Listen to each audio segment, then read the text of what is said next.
बिहार के मुजफ्फरपुर में नौकरी के नाम पर लड़कियों को झांसा देकर यौन शोषण का मामला निकलकर सामने आया है। जी हां, आपको बता दें कि मुजफ्फरपुर में एक गिरोह के द्वारा डीवीआर नाम की फर्जी कंपनी बनाकर सोशल मीडिया प्लेटफॉर्म पर नौकरी देने का पोस्ट डाला जाता था, जिसमें लिखा जाता था कि आप इस कंपनी में जॉब करने में अगर इच्छुक हैं तो आप हमसे संपर्क कर सकते हैं, आपको मोटा सैलरी भी दिया जाएगा। यह नौकरी था सिर्फ लड़कियों के लिए। सोशल मीडिया पोस्ट के माध्यम से कई लड़कियों ने इस पर संपर्क किया, जिसको मोटी रकम का आश्वासन देकर नौकरी के नाम पर रखा गया। उसके बाद वहां मौजूद कुछ दरिंदों ने बंधक बनाकर कई लड़कियों के साथ शारीरिक संबंध भी बनाया। वे लड़की अगर इस पर विरोध करती तो उसे बेरहमी से पीटा भी जाता था, जिसका कई वीडियो अब सामने निकल करके आया है। सामने आई तस्वीरों को देख करके आपके रोंगटे खड़े हो जाएंगे। हालांकि पिछले साल अहियापुर और सदर इलाके में छापेमारी कर पुलिस ने सभी लड़कियों को मुक्त कराया था। ज्यादातर लड़की पुलिस पर शिकायत करना मुनासिब नहीं समझी, लेकिन इसी में एक छपरा जिले की लड़की ने हिम्मत दिखाई और सामने आई और कथित कंपनी की एक फर्जी एम्प्लॉय पर मुजफ्फरपुर के अहिया में एफआईआर दर्ज करवाया है।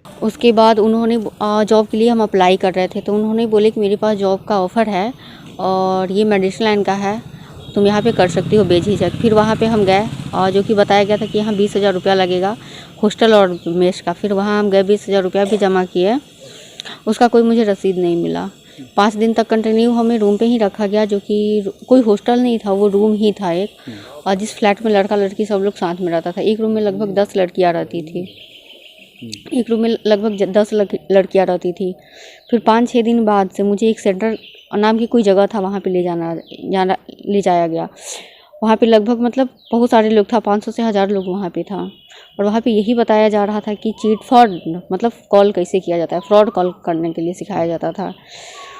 फिर वहाँ कोई जॉब नहीं था, ना कोई ऑफिस था, ना कुछ था ही नहीं वहाँ पे। बस वहाँ पे कॉल करने के लिए ही सिखाया जाता था।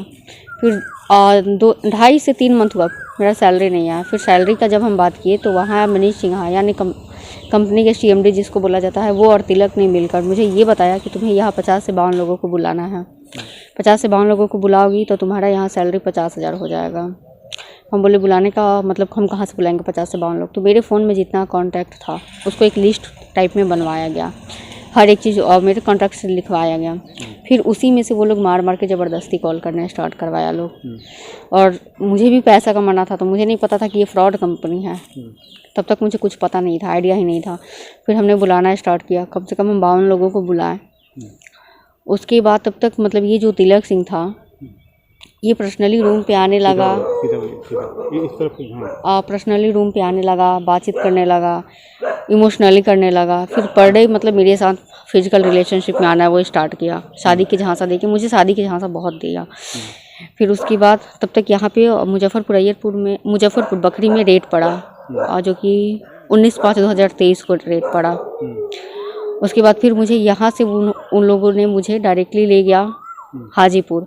वहाँ पे ऑफिस में, हाजीपुर के ऑफिस में मेरा तिलक सिंह के साथ ज़बरदस्ती शादी करवाया गया, जिसमें विजय कुशवाहा, हृदयानंद, कन्हैया कुशवाहा, हरिराम और तिलक मौजूद था। उन लोगों के सामने मेरा शादी हुआ। उसके बाद वो अपनी पत्नी की तरह मुझे अपने रूम पे रखना स्टार्ट किया। और उससे पहले जब यहाँ पे मुजफ्फरपुर में हम थे, उस बीच हम 3 बार प्रेग्नेंट भी थे, जो कि तिलक सिंह ने ही मेडिसिन देके मेरा अबॉर्शन करवाया था, हॉस्पिटल पे नहीं ले गया था। उसके बाद मेरा शादी करवाया गया था। उसके बाद वो अपने रूम पे रखना स्टार्ट किया। जब भी हम मायके जाने का बात करते थे, वो मायके नहीं जाने देता था। और फिर अभी तक वहाँ से मेरा कोई सैलरी भी नहीं आया था। फिर मतलब मुझे लग गया था कि ये चीट फ्रॉड का कंपनी है। जब बकरी में रेट पड़ा था उसी टाइम मुझे लग गया था कि ये चिट फंड का कंपनी है। फिर हम बहुत मतलब जिद किए जाने के लिए घर पे, वो जाने नहीं दे रहा था। फिर मुझे 26 दिसंबर को उन्होंने बुलाया, पटना मनीष सिन्हा बुलाया। और वहाँ बुला के, वहाँ इनामुल हक थे, मनीष सिन्हा थे, तिलक थे, इरफान और अहमद राजा। बाकी लोग जो था उसका नाम मुझे नहीं पता है, इन लोगों का नाम मुझे पता है। फिर वहाँ मेरा फ़ोन रीसेट किया गया, मेमोरी कार्ड तोड़ा गया, सिम कार्ड तोड़ा गया, क्योंकि मेरे फ़ोन में हर एक प्रूफ था, शादी से लेकर प्रेगनेंसी हर एक प्रूफ मेरे फ़ोन में था। सब लोगों ने मिलके मेरा फ़ोन रीसेट किया, सिम मतलब हर एक चीज़ कर दिया। उसके बाद वहाँ से रात में मुझे बैरिया बस स्टैंड लाया लोग। 3 गाड़ी था, एक तो हुंडई वर्ना था और 2 और गाड़ी था। 3 गाड़ी से ये लोग आगे पीछे गाड़ी करते हुए बैरिया बस स्टैंड मुजफ्फरपुर लाया लोग। और ये लोग मेन रूट से नहीं, कोई गांव होके लेकर आया लोग। यहाँ आने के बाद तिलक सिंह ने 200 का नोट दिया और बोला कि तुम्हें मायके जाने का बहुत शौक था, ये तुम पैसा पकड़ो और मायके निकल जाओ। केस की। उसके बाद इन लोगों ने मेरे घर से जाके, यानी मेरी मार्केट से जाके मेरा किडनैपिंग किया। किडनैपिंग करने के बाद मुझे गोरखपुर ले गया गोरखपुर से डायरेक्टली मुझे मुजफ्फरपुर ही लेके आया था लोग कोर्ट में। और फिर यहाँ से जैसे तैसे करके यहाँ से हम निकल के फिर डायरेक्टली मेरी एक दोस्त थी उसके यहाँ रुके और उसके बाद एक दिन बाद फिर हम कोर्ट में गए। और फिर वहाँ हम भी वहाँ गए सीजीएम के सामने। तब तक मेरे भाई को भी हाजीपुर बुला के मारपीट किया गया, वो भी गया हुआ था कोर्ट में। सर इस कंपनी में बहुत लाखों लोगों का ज़िंदगी फंसा हुआ है। मेरे साथ ही नहीं बल्कि बहुतों के साथ शोषण हुआ है। और हम नहीं चाहते हैं कि अब ये कंपनी चले, क्योंकि सर ये फ्रॉड का कंपनी है और इसमें लाखों का ज़िंदगी फंसा हुआ है। वहीं इस पूरे मामले पर विनीता कुमारी एसडीपीओ टाउन मुजफ्फरपुर की भी प्रतिक्रिया सामने आई है। इस पूरे मामले पर वो क्या कुछ कह रही हैं, सुनिए।